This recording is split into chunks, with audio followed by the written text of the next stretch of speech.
Hello and welcome to the sixth and final episode of the Season 1 recap of the Sharing Insights podcast. My name is Jason Thomas, and after a longer than expected break, the podcast is back online. I think it's fair to say that it's been a value-rich experiment for me, and I hope you, my friends, have gotten some value out of it as well. As it is, this will also be the final episode of the Sharing Insights podcast. Yes, it is the grand finale of the podcast as we've known it. Since I began producing the podcast and learned more about the power of the mic and what we can do with it, I decided to open the conversation up to other regenerative-focused programs that aren't exclusively land-based. From here on, the podcast will now be known as Regeneration Nation Costa Rica. The urgency for humanity to get behind the regenerative practices in any and all aspects of its existence has begun to grow on me. While I'll continue to provide content directed at helping land-based projects gain exposure and learn from each other's insights, we'll hear more about who's doing what to help Costa Rica reach carbon neutrality and social equity. I believe that to help this movement of regenerative-focused landowners further discover their potential and make the impact they've intended to thrive, it'll do us well to see what other players are doing in the regenerative field. There are a multitude of empowering projects all around Costa Rica, offering products, services, education, and community building opportunities that our current audience can really benefit from hearing about. I want to get them on the mic. The time to make the efforts needed to hand our grandchildren a world worth having children in is now. The maverick landowners who've been the focus of the podcast so far will continue to be an important focus for upcoming content. For that matter, I already have several interviews with land stewards recorded and ready to share with you. At the end of this episode, I'll share more about what we've been getting into these last months, and what you can expect from the podcast in the months to come. For now, let's get into this week's theme of cultivating an impactful belief system and some of the insights that our guests have shared with us so far. None of this show's guests could be where they are, doing what they do, without embodying an impactful belief system. So what is an impactful belief system? The world is full of people trying to make ends meet. The struggle keeps most folks hyper-focused on the details of what many call the hamster wheel or the rat race of life. In this place, it's difficult to see what one can do to create a positive impact in the world around them. For many, it starts and ends with being what we'd refer to as a responsible consumer. There are others, however, who find the grace to break free from reactionary living long enough to discover what their passions are and how they can apply them to serve the needs of others in a regenerative way. In a world with headlines as disconcerting as the ones that we find today, it takes courage to forge ahead with one's dreams and be the change one wants to see. Recognizing that a new way exists, believing that you can find your way there, and holding faith that if it can be done, you can do it, are some of the first steps in initiating and developing an impactful belief system. Transformation awaits those who take these steps. And what do our guests have to say from their side of the looking glass? Let's find out. Just for fun, I'll go in reverse order of our episodes this time, bringing the brilliance of our friend Lynx Gamon to the spotlight first. In Lynx's interview, he leaves us with the commonly shared but too commonly forsaken advice to make the effort required to live your dreams. He reminds us that happy people choose to do what they want to do. Likewise, happy people find ways to want to do what they're doing. The sage advice does us service each time we remember it. Creating a healthy and holistic lifestyle and environment makes doing what we love and loving what we do easier. It drives us forward on the path of living our dreams. Lynx and all his crew at Sail Cargo Inc., they also ask us to commit to buying local and do whatever we can do to reduce our contribution to the shipping industry's carbon footprint. Purchasing used products is another method that Lynx and many other conscientious consumers recommend for reducing this planet-altering source of pollution. It's become imperative that we start spending more time researching how to effectively direct our buying power to support places that are doing what we want to see done in the world, and to form commitments to follow through whenever possible. Of course, it's equally imperative that we forgive ourselves for where we are while we get certain about where we're going. Another one of our guests who's kept his focus on sourcing his needs and those of his guests as locally and mindfully as possible is Nico Bodefer. Nico started with an inherited piece of property and a modest budget, but he's developed it into a regenerative farm-to-table hotel and restaurant, providing entrepreneurial opportunities for many of his neighbors who choose to offer tours, therapy sessions, and other culturally focused classes and services. The biggest takeaway here is that first and foremost, he invested into his education. Upon deciding to undertake the stewardship of the property and start the business, he took a permaculture course and attended a variety of workshops and retreats to better understand how to work with the land, natural building materials, and his own inner nature. The entirety of my interview with Nico Bodefer, the way he goes about the orchestration of Essence Arnal, and the way his staff welcomes their guests, demonstrates his belief that passion is the key to success. Another pair of impactful believers is Megan Casey and her husband Davis. They're the sweet couple whose family founded and runs the Chillamate Rainforest Eco Retreat. First, let's look at their commitment to join forces with the Rainforest Alliance. The Rainforest Alliance is an international nonprofit organization working at the intersection of business, agriculture, and forestry to make responsible businesses the new norm. They help farmers, forest communities, companies, and consumers champion ecologically and socially regenerative practices. As a reward, businesses that complete the application and mentoring process are validated to use Rainforest Alliance's well-recognized frog certification seal on their website and marketing, along with other benefits. Megan tells us in her interview how they already had many of the social and environmental bits dialed in, but Rainforest Alliance helped them with the administrative skills and infrastructure. With some commitment to the process, they were able to upgrade the quality of their lodge, improve their environmental input, and revolutionize the quality of tourism in their region, thereby helping many neighboring families likewise to thrive. Megan's been a leader in her community, assisting her neighbors with entrepreneurial guidance and training, helping them to tap into the ecotourism market in a way that fosters cultural bridging in a multifaceted way. Megan and Davis have empowered their community to collectively foster an ecologically, economically, and culturally prosperous environment for families throughout their pueblo. From language and art classes, to homestays, to farm tours, horseback riding, and more, they've turned Sarapiquí into a destination location that's impacted the lives of countless ecocentric people passing through the region. When I first arrived to Costa Rica a dozen years ago in my veggie oil school bus, one of the first culturally progressive ticos I met was a young man named Esteban Acosta. He was fresh out of Earth University working as biodynamics manager in an organic homestead, and this kid was bubbling with fun. The kind of fun that exudes from those who absolutely love practicing their garden alchemy. Esteban had built a well-functioning biodigester for the owner's goat farm, which Esteban also managed, using biodynamic principles for yard care, food supply, and more. 12 years later, Esteban is now the owner of Biogas, a premier provider of biodigester systems not only for agricultural use, but for home-scale installations as well. He also travels the world teaching at biodynamics conferences and helping commercial-scale farms transition to profit-producing organic biodynamic methods. This inspired student has embraced the power of enterprise to maximize his potential to serve the earth. Esteban encourages us to keep our why in mind. This has been a crucial lesson that comes up again and again for me in strategy sessions. Going several layers deep into your why can reveal ways of getting your needs met in creative and oftentimes under-realized ways. Ask yourself sometimes why you're aiming to do what you're setting out to do, but don't stop there. Ask yourself why that reason's important to you. From there, ask why that reason's important to you and go as many as 7 layers deep. This is a valuable exercise we can do when evaluating any of our endeavors. Esteban also reminds us that experimentation is an excellent teacher, but the key is to balance that with the wisdom of a mentor. With the guidance of someone who's already further along the path of exploration, those periods of experimentation can be used to save us time, taking us further along our chosen paths at a more efficient rate. Cultivating an impactful belief system is something more powerfully done in communion with others. In the mountains of La Fortuna, tucked far away from the hustle of the hot springs resorts, is a community called Brave Earth. I was hosted there by 2 brothers, Ali Khan and Al Nurlada. My interview with them was filled with a stream of sage advice. Several of those gems you can find on our episode highlights in our YouTube channel.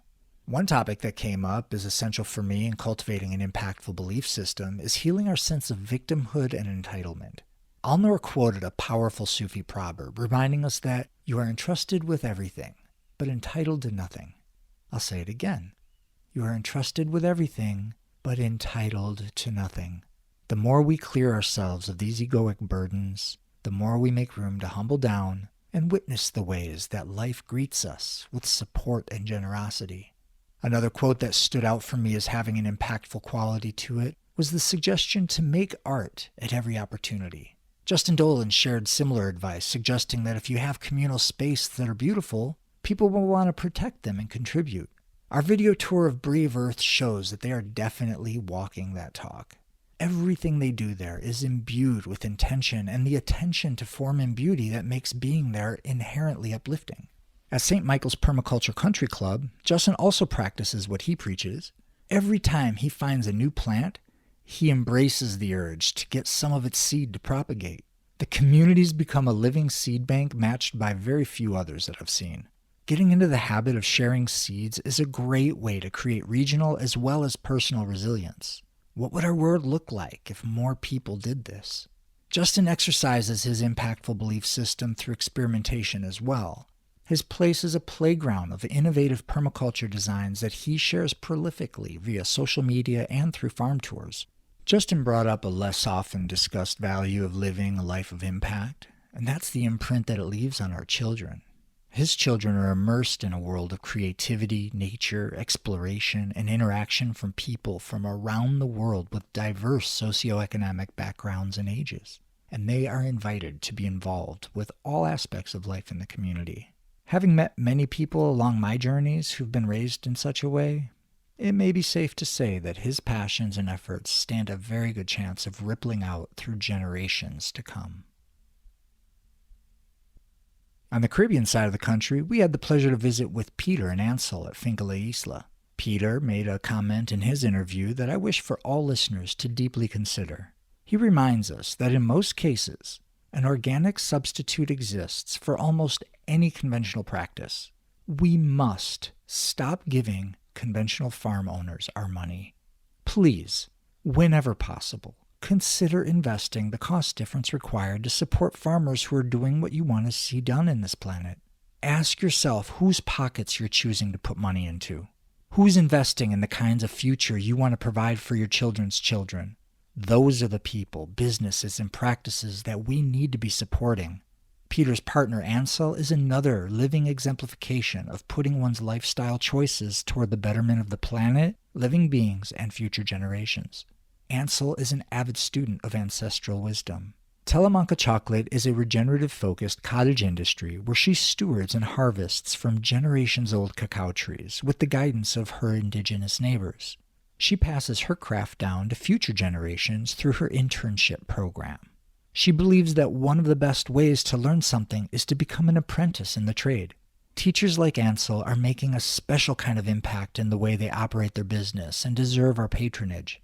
Ansel takes her commitment to practice permaculture to such an extent that she has many of her neighbors delivering their kitchen scraps to her, which she then turns into compost for her cacao trees.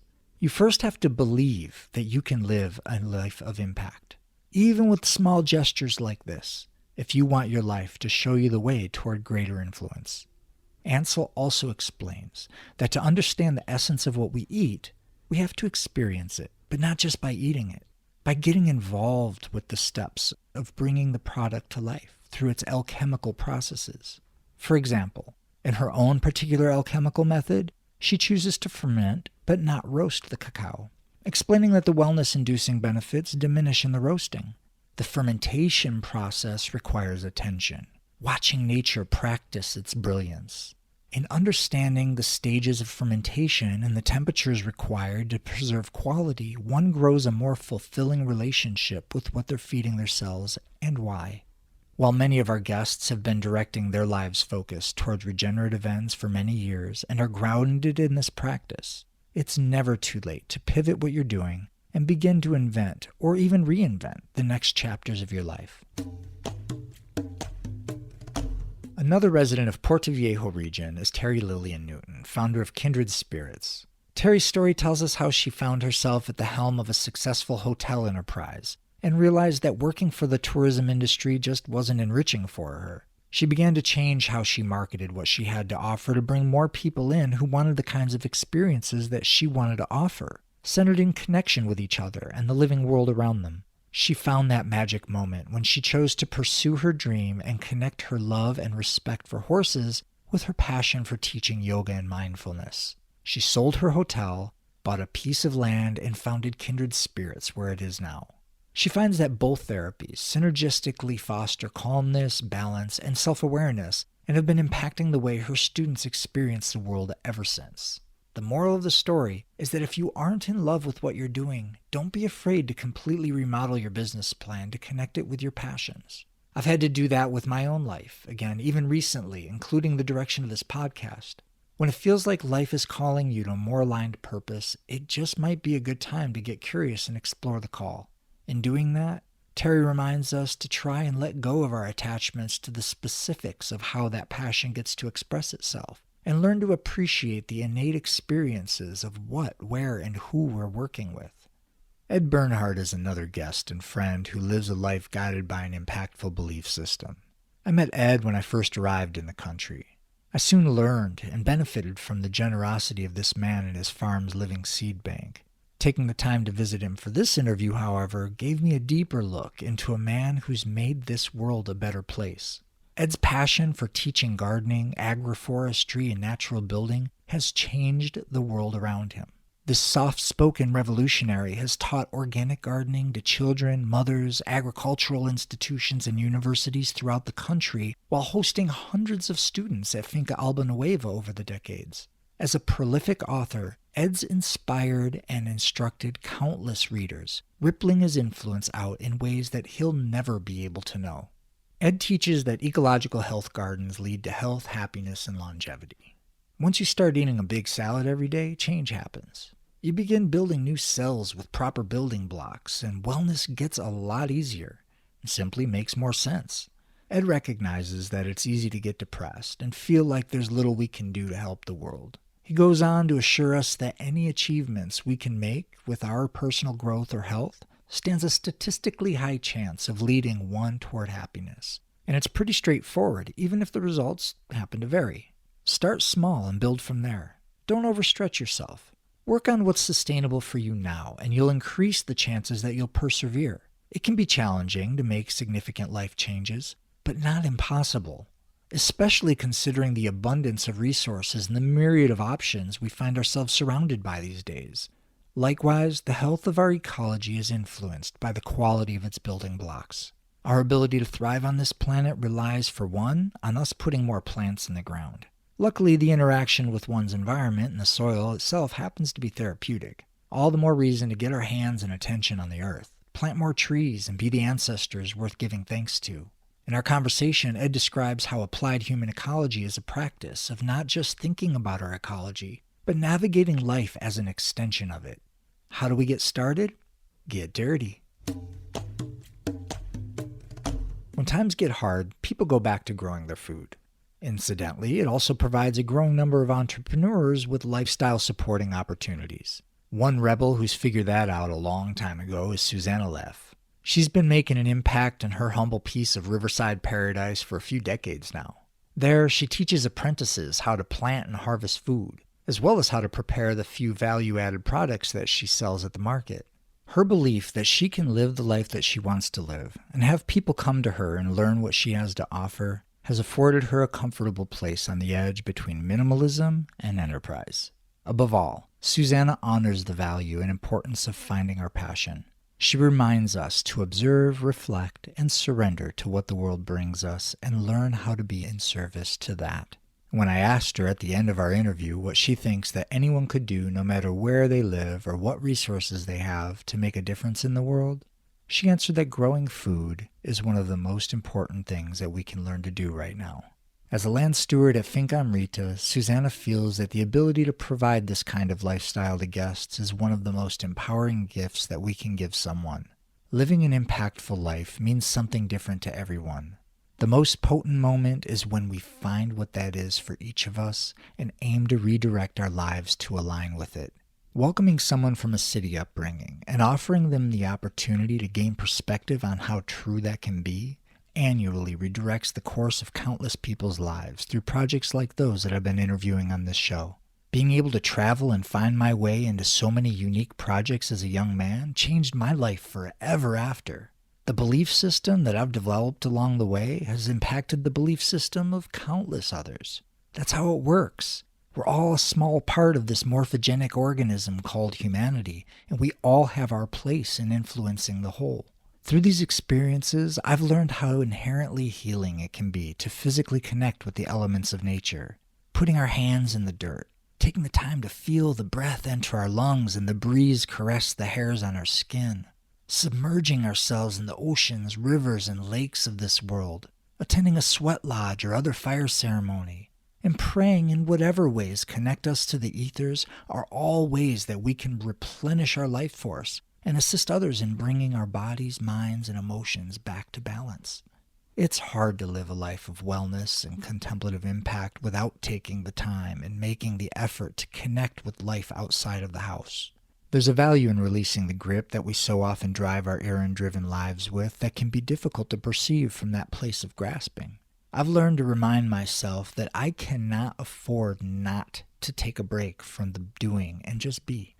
For that matter, it's also worth mentioning the value that taking a break from food and doing an annual nutritional cleanse can provide for the body. It's an empowering step that many find on the path toward developing the discipline and clarity of mind that greatly empower our efforts toward developing an impactful belief system.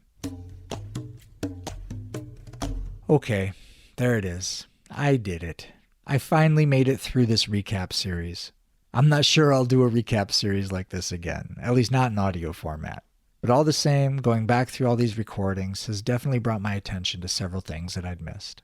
I like to think that maybe you've picked something up in these reviews that you've previously missed too.